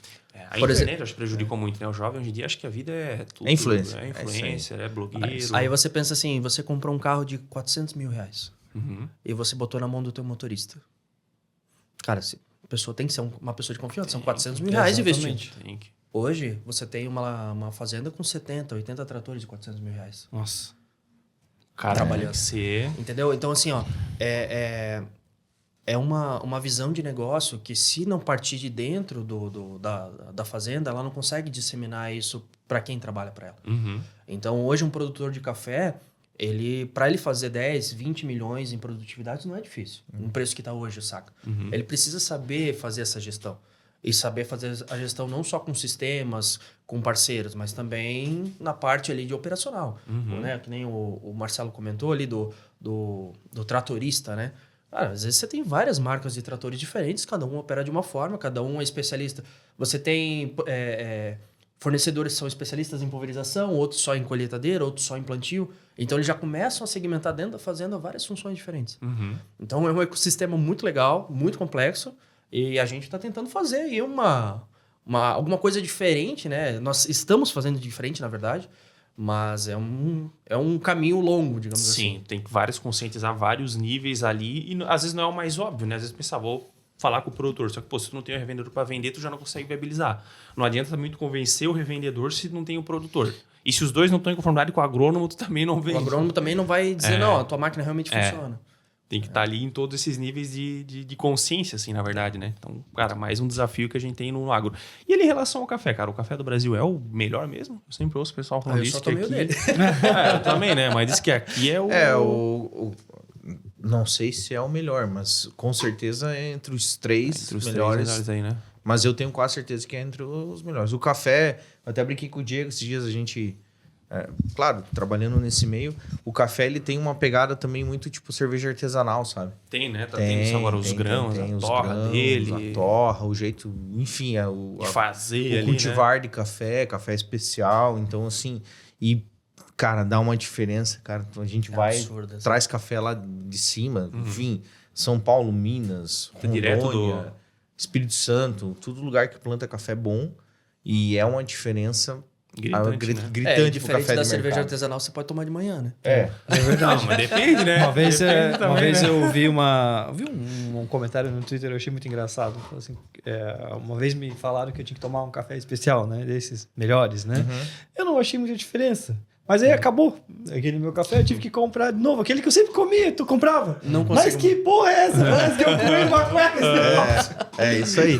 É bem Aí isso que tu aí. percebe tipo, que tu tava tomando algo de muita bem isso qualidade. aí, cara. A gente acostuma. Não volta Tu toma mais. a primeira vez... Não dá tanta diferença. cara, vou comprar aquele que eu sempre comprei. Aquele extra forte não, ali. Não vai mais. Aí tu pensa É um assim, caminho cara, sem tem volta, tá qualquer ligado? coisa aqui, menos café. É isso Pior aí. que junta tudo e... Exato. Esses É dias isso eu fui aí. tomar e na minha mãe eu falei assim, mas mãe, que café você tomou? Tem gosto de chá isso aqui, não tem gosto de Tá café, tem horrível, gosto de pau, de pedra, qualquer coisa, folha. Barro. Menos de café. E assim, o cara que planta o café especial, né? Enfim, o cara que planta qualquer tipo, mas o especial, eles têm um cuidado com o grão, de colher, de secar, de torrar, todo diferencial, sabe? Sim. Então, é uma coisa que eu percebi com essa vivência mais aprofundada agora no café, é que o cara, é difícil um produtor de café que não tenha paixão por aquilo ali. Apaixonado, né? De fazer... vou citar o exemplo, a gente teve lá no Gustavo, né? O Renault lá. O Gustavo Renault, e a gente chegou lá, sei lá, era umas 5h30 da tarde. Já tá final do quase dia. anoitecendo. né? Aí, primeiro, né, que a gente já falou, pô, chegamos lá numa propriedade de mais de 100 anos, cara. Pô, que legal. Muito legal. Nossa, Casarão histórico o e negócio, tal. né? Aí ele apresentou a propriedade pra nós e tal, mas o irmão dele tava lá, o Marcelo. Não, vamos entrar ali como mineiro, né? Vamos tomar um cafezinho. Tomar um cafezinho? Aí a gente sentou lá, ele fez um café dele, né? de planta. É um negócio espetacular. Sério? O Porra. café é muito diferente. E pra eles é tão natural. E pra eles, assim, é que pra nós aqui é comum, a gente não tá na região do café. Sim. A gente compra o que tem no mercado. Sim. E Na empresa, assim, É. vai o mais volume. E tu né? vai lá na região de Minas, Espírito Santo, no posto tem café especial pra vender. Olha. Hotel, né? Nós chegamos lá em São Sebastião do Paraíso? É, Lá naquele hotel no centro? no Paraíso. Tá lá, a prateleira do hotel, café especial para comprar. Torra Só média, o- Torra média, torra... Mais uma Caramba. riqueza aí do país. Né? Mais uma riqueza. Eu vi uma cidadezinha aqui também, acho que era Minas Gerais, talvez, que tinha uma das, se não a melhor água do mundo. Diz que é um negócio assim surreal. E também tem na praça, tem uma chafariz que a galera vai lá e toma, diz que ela é toda especial, Aí, ó, passa por essa eu alguns não sabia. minérios. Não sei minha região, mas Pessoal, é aqui no. pra gente, no Brasil. cara, eu acho que esse foi o episódio que a gente já bateu alguns recordes, mas Aham. esse com certeza foi o episódio foi um novo recorde de tempo de duração. Será? O assunto foi longe. Quanto tempo temos Tá 1h30 já, cara. Olha, já foi 1h30. Sério? 1h30? Uma hora e Nossa meia de Senhora. episódio. Eu acho que esse, Caraca, com bicho. certeza, foi o episódio de Foi recorde. mais longo. Bacana, cara. bacana. É, muito boa a conversa, cara. Falar de assunto bom, assim, né? Sobre riquezas é muito bom. A gente falou também sobre um assunto que, foi um desastre, né? Eu trouxe Quase uma sem filtro perspectiva. também, né? Exatamente, cara. Uma conversa, parece Quase que a sem, gente né? Também não dá tá de falar do Greenpeace. Não, porra. tentando, né, segurar um pouco, PF mas tá ali embaixo, né? trouxeram mais perspectiva aí, né, sobre a visão, talvez, do agro aí para o que aconteceu agora realmente no Rio Grande do Sul. Mas para a gente falar ainda sobre as CC Máquinas para o futuro, como vocês imaginam as CC Máquinas nos próximos anos, atendendo esse agro tão precioso aí para o nosso país? Cara, a gente está com alguns projetos muito bacanas para o futuro. Então, acho que a nossa perspectiva de futuro é trazer equipamentos com muita tecnologia e muita eficiência para o agricultor. O nosso objetivo é trazer essa tecnologia e ser grande. Acho que a gente quer fazer a diferença na agricultura. Quer que os nossos equipamentos, com a nossa tecnologia, com a nossa produção, com a nossa equipe, trazer realmente diferença para aquele cara que produz. Para o agro, indiferente da cultura. Então, acho que esse é o nosso objetivo principal. Agora, não estamos focados nisso. Trazer tecnologia, pegar essa tecnologia... Porque tecnologia, né, a gente está num polo aqui, o nosso polo é muito bom para isso. Mas é a gente pegar essa tecnologia, essa expertise nossa e trazer em resultado efetivo para o agricultor. Com equipamento com um preço bacana, com um rendimento bacana e com uma tecnologia bacana. Bom, realmente contribuir de verdade aí. Isso. E para complementar ainda o que o Marcelo comentou em relação a novas tecnologias, eu acho que uma das grandes missões, não só nós como SC Máquinas, mas do agro em si, principalmente os produtores, fabricantes aí de equipamentos, é saber se comunicar com o produtor. O produtor hoje ele vem numa necessidade, né, de ter um olhar um pouco mais humano de dentro das fabricantes, não enxergando apenas como um saco de dinheiro, né, a venda do equipamento. E eu tenho certeza que a SC Máquinas vai fazer um trabalho muito diferente e a gente vai conseguir alavancar muito bem essa marca e em breve seremos aí uma das maiores... Vamos começar primeiro com Santa Catarina, mas não vamos nos limitar só a isso, porque nós enxergamos que hoje o produtor ele precisa ter esse olhar, ele precisa ter uma forma de comunicação diferente, ele precisa ter um engajamento, ele precisa ser escutado, ele precisa ser ouvido e a gente precisa estar lá junto com ele. Né? Nós fabricamos, mas quem usa é ele, então ele precisa ter esse sentimento de devolução, né? De saber dizer para nós, cara, tá funcionando, tá legal, pode melhorar isso. O produtor é um engenheiro incrível, né? Sempre traz soluções para nós. A minha opinião hoje no agro é que muitas vezes o produtor não é escutado. E nós queremos mudar essa percepção e nós queremos estar dentro da casa do produtor, não só como um fabricante, mas como um parceiro que, quando ele pensar em eficiência, ele pensar em produtividade, ele vai lembrar da nossa marca. Se nós não fornecermos para ele, mas pelo menos ele vai lembrar de nós num primeiro momento, não. Se essa marca tiver, esse equipamento com certeza vai funcionar. Poxa, que legal, cara. Parabéns pela empresa, parabéns pela SC Máquinas, pela atitude de vocês perante o mercado. É bom demais essa conversa. Pô, como a gente falou, passou de 1h30 o episódio aqui e bom demais. Parece que a gente está numa roda de bar, mesa de bar, conversando. Foi muito gostoso falar com vocês. E a gente sempre encerra o episódio pedindo uma indicação de alguém, né, para vir aqui, né, que vocês conheçam, que está fazendo um trabalho diferenciado, que poderia contribuir, trocar uma ideia com a gente aqui também.